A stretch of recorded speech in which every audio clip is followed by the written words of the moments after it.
Hola, buenos días, good day, buenas noches, buenas tardes, wherever it is in your side of the world.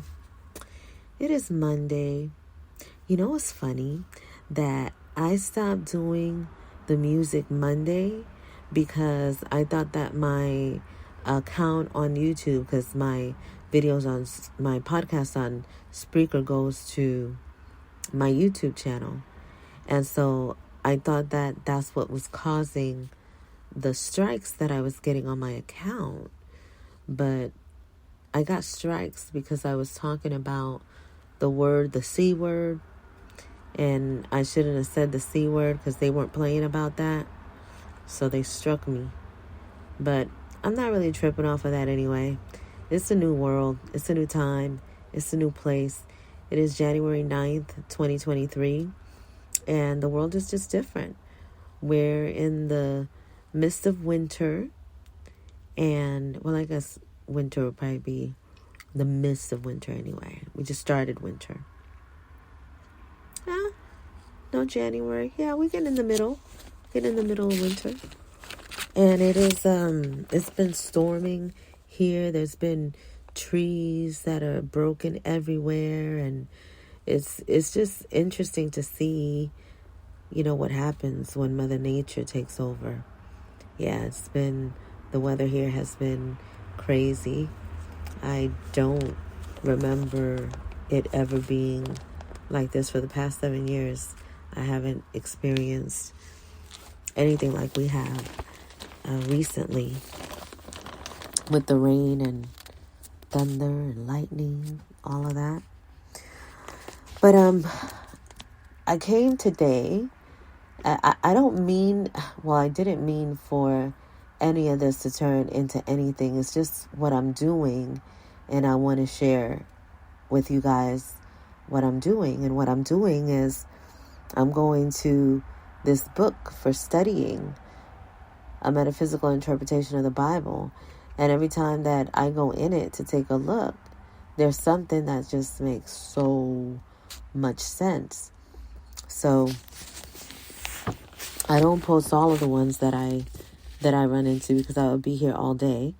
However, there are certain ones that just stick out, and I feel like it makes so much sense for the time that we're in. And I feel that a lot of people are really going to be able to connect with this information that comes from this great book.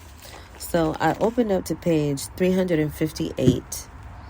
358 on the second paragraph. And it reads, Mark 8, verse 35 through 37. For whosoever will save his life shall lose it. But whosoever shall lose his life for my sake and the gospel's, the same shall save it. 36. For what shall it profit man if he shall gain the whole world and lose his own soul? 37. Or what shall a man give in exchange for his soul? We can plainly see the influence of the old church founders in the words, for my sake and the gospel's.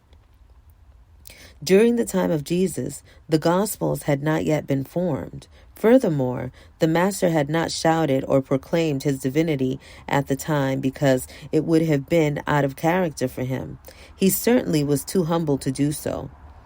The true message is that if you were willing to surrender yourself to the higher purpose or the spirit nature within you, all will be given, nothing more. Again, we have the question of faith and the concept pertaining to the higher energies of a balanced consciousness in physical form. However, we must also enter our old conditioning into the equation of a predicament that has been our stumbling block for centuries. The first verse implies that we should turn ourselves over to life for what it may bring us and not fight it so much from the mental point of fear. We do this when we allow our minds to overrun us through the power of the ego brought on by a rampant mindset. We are not as single in purpose as we could become. This has its basis in what others have done, and we fight and struggle to not have it happen again. Jesus is telling us to resist nothing, for if we do, it may overpower us. And it normally does. Mental acceptance will be the key to self-acceptance. It will place us on the higher path, and that means a different mindset. We mourn the loss of the old one, as the Sermon of the Mount so indicated. By traveling on this higher path, we will have fewer burdens to carry. The next verse discusses the price of the soul. None of us considers that worth until it has already been sold, usually into one type of slavery or another. And I have to stop here because it's making me think about what's happening in the world right now. All of the revelations, all of the people that are either coming clean, or they're telling on someone that has done something, or they're sharing their regret in having sold their souls, or they're just being straight up ousted. And so the truth is being seen. And the thing is, it's like when you sell your soul, it always, the recognition that you sold your soul is going to come, is going to be experienced by you. I'm going to continue on. We're on page 359. If you are at mastervibration13.com in the private study of yourself, this book is inside the private study group, so you're able to look at the page and read along, because sometimes I read it and I'm reading it and it sounds crazy to me. Then I have to go back and listen again. So if you're reading it along with me, then you can make it sound the way you need it to sound so that you could comprehend it best. Okay, going back. I'm just going to start that paragraph again. The next verse discusses the price of the soul. None of us considers that worth until it has already been sold, usually into one type of slavery or another. As an example, it is what occurred with Judas and the 30 pieces of silver he received for his betrayal of the master. Judas had sold his soul for money, and it seems that our contemporary society has a propensity to do the same. The term slavery is not used in the obvious sense, but we submit ourselves to it by the levels of obligation we give to the outer things, to other people, to various causes, and sad to say, to churches filled with scriptural literalists. How many of us rely on other people or things to bring us happiness? If that is the case, we have become a slave and sold ourselves. By then, and normally too late, we realize that it may have been a mistake. If this is not the truth, why are there so many unhappy people on this earth? The Master is also telling us that if we do all things for the physical realm, we apparently work to save just that, rather than the sanctity of the soul. Were we to work for the latter, we would indeed truly be saved. In this sense, our soul would have made no error and retained its purity, something that could not be said about the physical form. In the next verse, we see very interesting concept begin to unfold. And according to the biblical text, it is repeated many times by the Master. Mark 9, verse 1. And he said unto them, Verily I say unto you, that there be some of them that stand here which shall not taste of death, till they have seen the kingdom of God come with power. The subject of overcoming death will be covered later in the book of Revelation, when it becomes relevant. The Master is talking to and about the disciples, the apostles, and his own self. Along with his preceding lessons, he is referring to enlightenment, how to attain appreciation of the natural laws of life and how to live them. We have mentioned the latter quite often, and if all of us were to follow them, the world would not be the place it has now become. It would be a world free of anger and war, for we would collectively share in the idea of internal peace that would blanket our planet. The understanding of the precept of harmony is to assist us in reducing the influence of external temptations, with which we appear to be showered. These temptations stem from the power of the mind and its focus on the outer aspects to which we give ourselves. The Master warned us about surrendering too frequently to such enticements. If we, like the Master, would learn to focus our true power inwardly, we would become, as is so often suggested to us in the biblical text. And I'm going to stop there. And I'm going to say that these pages that I have been opening up have been really confirming the place that I'm in right now, which is a deep space of self-reflection and self-accountability and design. I'm designing who I'm wanting to become by the way that I'm consciously vibrating now. And in that consciousness, I'm aware of what was, but I'm not focused on that. I'm not focused on what's going to be either. I am focused on right now. And coming to these pages always confirms where I am in my life. And I know that there's a lot of you that are in the same space of just really needing to be with ourselves so that we could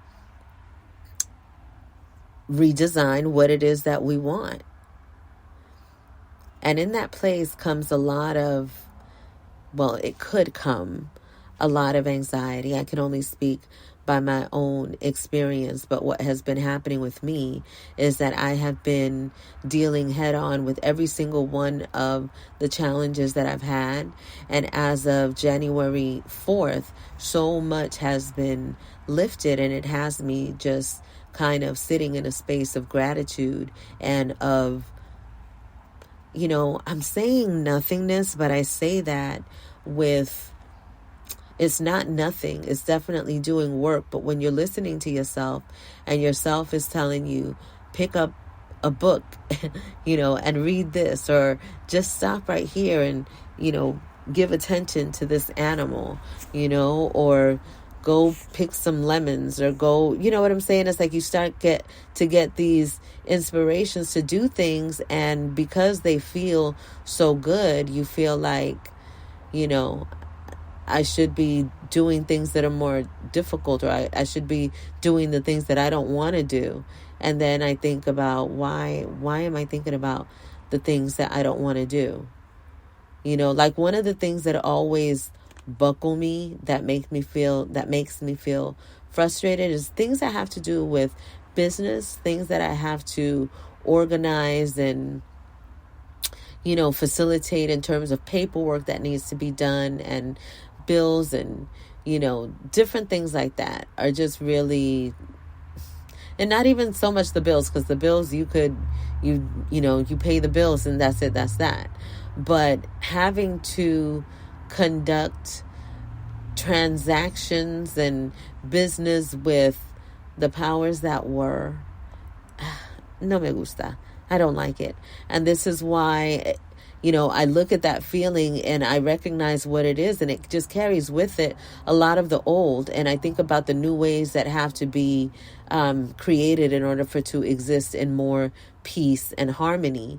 And it does have to do with exiting the old system and creating a new system of your own. And that's what is happening in my life now. But there are still things that have to be tied up in order to, have everything as it should be, have everything in order. And those things always, I wish I didn't have to do those things. So I make sure and spend plenty of time charging up so that when it's time for me to go in and do those things that I don't really like to do, I could get them done, do them fast, and go back to what I enjoy more.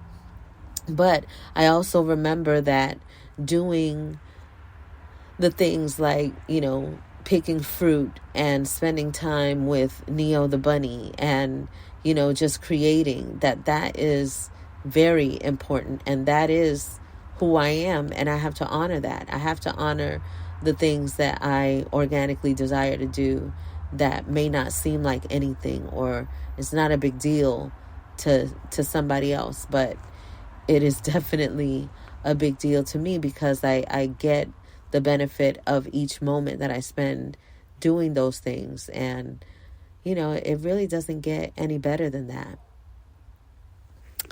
Oh, okay. Just 15 minutes in. I just wanted to also share, and this is why I shared this particular chapter, is because the surrender is very real, and surrendering is not just when you're saying surrender. And I've been saying this for a long time, because I told y'all when I surrendered, and it's been a great experience. But it always comes with, like when you open a new door, there are challenges, and those challenges, and sometimes they don't have to be super great challenges, but just of reacclimating yourself to a new environment, to your new surroundings, that takes time. And so when you evolve yourself into a new position of existence spiritually, you have to give yourself time to be there, and experience what that is. And for me, it's always been a challenge, because I get to a certain situation and then I want to hurry up and run to the next thing. And I haven't been taking the time. Well, I do now, but I used to not take the time to enjoy the moment and the situation and the reward of getting to a place that I strive to be. So those things are really important, because a lot of times we miss life just through not taking the time to value ourselves for a job well done. Surrendering to what you know becomes easier when you're more confident in what you know. And I actually wanted to say surrendering to what you believe, because when it gets to the point of knowing, that's when you know. But when you're starting and you believe something, the first thing is figuring out what it is that you believe, and why is it that you're believing what it is that you believe. And then once you believe that, you fortify that belief by getting more information that's going to give you confidence, and it's going to satisfy your inner knowing on what that particular thing is. And then once you have that knowing, then you're set, because once you know, you can't unknow. And it makes a world of difference. And now it's just about giving yourself permission to know more than what you think you know. Because I think that was happening with people too, is that the information that they know is just scary. It's like, and this fear, again, it goes back to what's in our mind. And this is why it's important to remember who you are, because once you remember who you are, there's no information that can come your way that's going to scare you to the point of being paralyzed. There's a lot of scary things that are happening, but it's nothing that can't be transformed. And it all begins and ends with your mind. And it is a constant, because I know that you guys hear my voice, and you hear when I do these sessions, and it's like, yeah, I got it, and I'm good. I'm sharing it. But that doesn't mean that I don't go through the same processes of change and of evolution. It really is the same for everyone in terms of the work that you have to do to earn a better space in life. But the thing is with your spiritual work is that it's not like you're getting a medal or you're getting something physical. You're getting something that's within, it When you go to levels, spiritual levels, you're opening doors within yourself that give you that comfort, and it solidifies your faith in everything, because you know where it's coming from and you know how to make it move. And so when you recognize the control that you actually have in your outcome, it really puts you in a position of just taking the time to look at what's going on before you make decisions, and, recognize everything that is and not be hasty with our movements. And this is important now because the world is moving at a very fast pace, and we need to be in comfort. We need to be in balance. We need to be calm. So there's one thing that I got from the movie Avatar, Way of the Water. If I didn't already tell you guys about it, it was excellent. I gave it a 10. I loved it. I'm going to go see it again. But there was a section in there where they were learning about holding their breath and not panicking during, a crazy situation. And what they were doing was just using their breath, and they were slowing down that breath, that chi, that calmness, bringing it into their body so that they were able to really move, without chaos.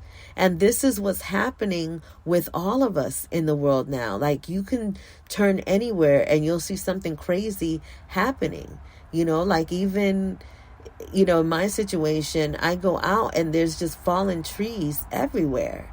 It's just such an indication of what we are not able to control and what we can control. And the only thing that we can control is the way that we react to all situations. And in that, we're able to bring balance to ourselves. And when you can do that, then you're going to have an easier life all the time, no matter what. Because these changes are not going to stop happening. So I just wanted to make sure and share a word with you guys today. And that was page 356. I did 3 paragraphs on there because I felt it was very necessary for many of us. So I hope it made sense for you. I will leave you now. This has been me and Neo the Bunny. He didn't jump on my lap. Usually he jumps on my lap when I open a metaphysical interpretation of the Bible, but not today. All right, you guys. Thank you all so much for your time. Hasta la próxima. Adiós.